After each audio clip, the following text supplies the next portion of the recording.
See what the Iowa Senate proposed for the Board of Regents. Find out what changes the Nutrition and Wellness Research Center will undergo. The university issued a press release regarding NCAA violations. Stay tuned and I'll give you an update. And as spring finally sprung, I'll have more on your weather coming up. You're watching Newswatch 18. This is Newswatch 18. Milwaukee.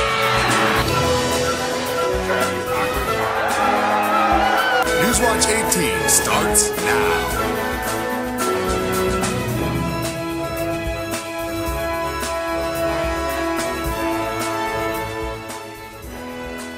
Good evening, and welcome to the Thursday, April 4th edition of Newswatch 18. I'm Rachel Lake. And I'm Brittany Gant. The Iowa Senate proposed legislation to make the actions of the Board of Regents more transparent. The Board of Regents oversees the University of Iowa, Iowa State University, and the University of Northern Iowa.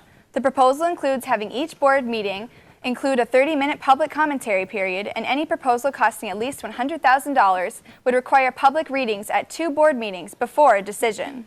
The legislation was approved 49-1 by the Iowa Senate on Tuesday. The Nutrition and Wellness Research Center will undergo change beginning May 16th to increase efficiencies in its operation. The administrative responsibilities of the current co-directors and program components of the center will be discontinued. The NWRC will provide state-of-the-art equipment and organized space to facilitate activity-related research by the College of Human Sciences faculty. The 93rd National Block and Bridal Convention begins today and will continue through Saturday, April 6th. Iowa State is hosting this year's convention for the very first time, thanks to the Iowa State University Block and Bridal Club. The opening ceremony will feature keynote speaker Grady Bishop of Elanco Animal Health. Featured speakers will also include animal interest groups discussing topics such as sustainable agriculture. On Friday, April 5th, Iowa Cattlemen's Association will sponsor a grilled dinner as well as a concert by country singer Neil Hewitt. Finally, on Saturday night, the National Block and Bridal Club will present awards during their annual banquet. There will be many events students can take part of prior to Fashion Week. The public is invited to enjoy a free concert and dance performance, as well as free donuts, ice cream, and pizza on ISU's Central Campus from April 8th through 12th. The events leading up to the fashion show will be held at 7 p.m. April 13th at C.Y. Stevens Auditorium. The fashion show is a student-run event, and this year's theme is Ominous Beauty. Tickets are $16 for students and $22 for adults, and are available online from Ticketmaster at the Iowa State Center box office. Rod Henme will present Drawing on the Edge, Hand to Mouse, as part of the ISU Architecture Advisory Council lecture series.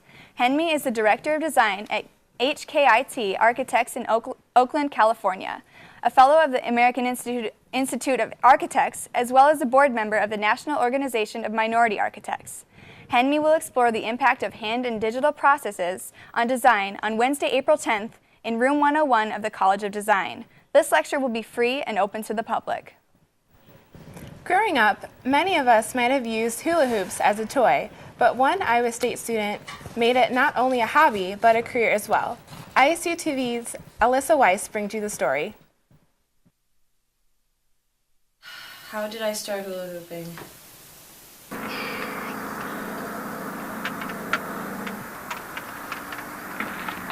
It started all the way back in 2009. I went to go see String Cheese in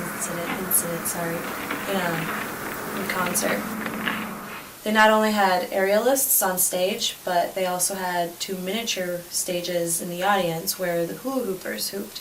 And there she was, standing in all gold with 2 LED hoops, just looking fabulous. And I thought to myself, my God, she is so beautiful. I want to be that. I want to recreate what I just saw.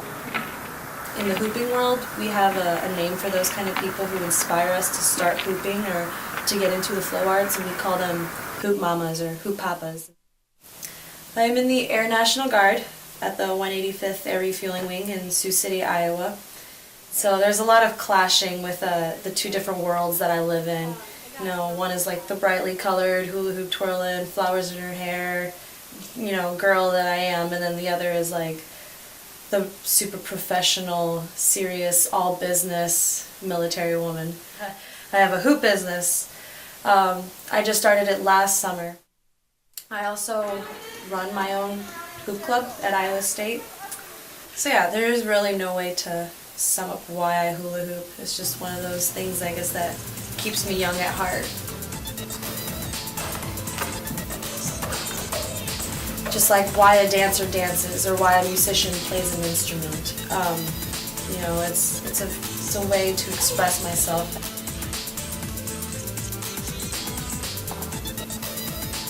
So, and it makes other people smile and laugh, and if I can make other people happy by being that weird person with a bunch of hula hoops, then hey, I'm happy.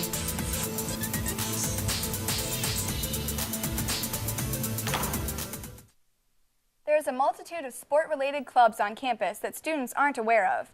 ISUTV's Matt Rhodes and Will Musgrove take a look at one club that's a cut above the rest.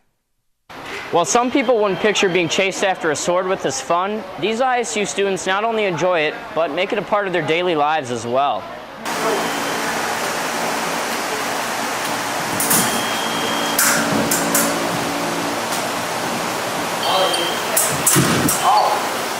It is some work. I mean, it is a sport.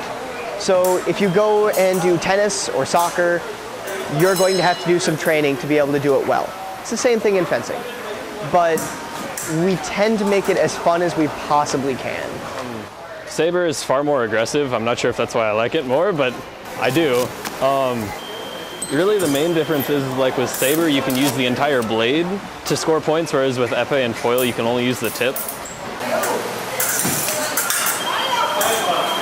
It works out muscles that you've never used before. So it is an intensive sport, but really anyone can pick it up. And we coach them to whatever level they want to. Come and try it out. We love to have new people. It's always great to see new faces. If you have any interest at all, come and join. Or at least come try it out. We love to have you here. What's going on in the world of sports, Cody? Well, the Iowa State Athletic Department could be in a bit of trouble with the NCAA. I'll have more details. This is Newswatch 18. Welcome back to Newswatch 18. I'm Cody Peterson with your Cyclone Sports. Earlier this week, Iowa State University issued a news release concerning NCAA violations within the athletic department from 2008 to 2011. The story has understandably garnered a lot of attention from the local media, but in the eyes of the university, not all of the attention has been fair or accurate. Today, they issued a strongly worded statement in response. The statement reads, "Unfortunately, during the past several days, a local media outlet has made sensationalized allegations about the institution and its staff that are not only inaccurate, but also potentially damaging to our institution, since this case has not been heard yet by the Committee on Infractions." The statement goes on to detail the response of university officials to the violations. The statement did not name the media outlet. The violations stem from dozens of improper recruiting calls made by coaches and staff. The university reported the violations to the NCAA in November of 2011. While the basketball team's road to the Final Four ended in Dayton, Tyrus McGee earned his trip to Atlanta for his individual play. Earlier tonight, the senior guard took part in the 2013 State Farm College Three-Point Championship. McGee finished in a tie for fourth at the end of the first round and did not advance due to a tiebreaker. McGee earned the invitation after leading the nation in three-point percentage at just over 46%. Two current and one future Cyclone are also in Atlanta for Final Four festivities. Senior Will Clyburn will play in the Reese's College All-Star game tomorrow. He will see a familiar face on the sideline as Coach Hoiberg was chosen to coach the West team. The game will be aired on CBS Sunday at 1 o'clock. Iowa State commit Matt Thomas will take part in the American Family Insurance High School Three-Point Championships. Thomas is a highly coveted sharpshooter from Onalaska, Wisconsin, and signed with Iowa State last November. The 6'4" guard is expected to be a major contributor for Hoiberg and the Cyclones next season. A strong showing at the national tournament capped a promising season for the young Cyclone wrestling team. 3 wrestlers earned All-American status, and on Tuesday, 2 of those All-Americans received some more postseason hardware. Amateur Wrestling News named sophomore Kyvan Gadsden the 2013 Comeback Wrestler of the Year. Gadsden also received the Courage Award. Gadsden was off the mat for most of last season with a severe shoulder injury. He returned to the lineup this season at 197 and won a Big 12 title. Gadsden's father and former Cyclone wrestler Willie died of cancer just a week before the national tournament. Donning his father's robe to the mat, Gadsden took 6th place at the national tournament and finished the season with a 30-4 record. Fellow sophomore Mike Moreno was named the most improved college wrestler. Wrestling at 157 last season, Moreno finished a disappointing 4-17. Moreno looked more comfortable in the 165-pound weight class, racking up 31s to just 10 losses. Moreno won a Big 12 title and also took 6th in Des Moines. That's all I've got for sports. Alyssa, you were teasing us about some warm weather earlier? Yes, I was, Cody. It looks like we're going to have some warmer days and warmer nights, but there is a catch. Find out more after the break. You're watching Newswatch 18. Welcome back to Newswatch 18. I'm Alyssa Weiss here with a look at your weather. Like I said before, we're looking at warmer nights and even warmer days, and then the catch that I had earlier was thunderstorms. Looking at our, get my graphic up here. All right, looking at today, we had a temperature about 50 to 55 degrees, nice and sunny, and our wind was out of the north at 13 miles per hour, humidity at 52%, and the dew point at 33. It was pretty average today with, our normal temperatures around 57 for a high and 34 for a low. Our high for today was actually at 60 degrees. It was beautiful out. And tonight it should get down to about 27. As we look across the state, we've got temperatures ranging from the low 50s in Ottumwa, Des Moines, and Ames into the upper and lower 40s as we move north into Fort Dodge and Mason City. And if we look at our forecast for tonight, partly cloudy skies with a temperature about 31. Like I said, it'll drop down to about 27 tonight. Not as cold as we're used to, but still kind of chilly with some light winds out of the south at 5 to 10 miles per hour. So make sure if you're heading out to Mug Night to grab a jacket before you go out. So tonight across the state, we've got 33 in Ottumwa, 35 in Des Moines, but then as we move north, we've got Waterloo and Fort Dodge around 30, and then Mason City is at 27. As we look at our forecast for tomorrow, bright sunny skies with a temperature at 60 degrees. It's going to be gorgeous out there, folks, so make sure to go out on Central Campus and enjoy the weather while it lasts. Winds are only going to be out of the southwest at 6 to 9 miles per hour, so it's not going to be too bad. And as we look across the state, we've got beautiful temperatures statewide. Council Bluffs is going to get to about 70 degrees, and so will Sioux City. But as we move eastward across the state, we've got temperatures cooling down slightly. Ames at 58 to 60, Waterloo at 52, and then Davenport at 55.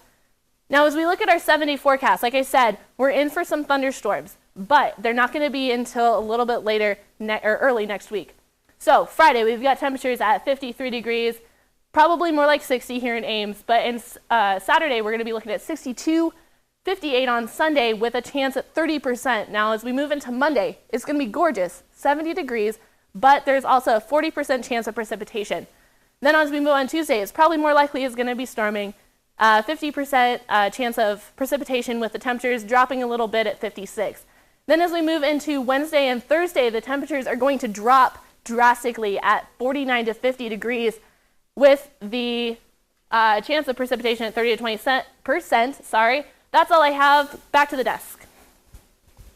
Alyssa, an ISU professor will lead a National Advisory Council. Professor of Agricultural and Biosystems Engineering Manjeet Misra now heads the National Genetic Resources Advisory Council. The council was created to provide scientific advice for the USDA and the National Genetic Resources Program.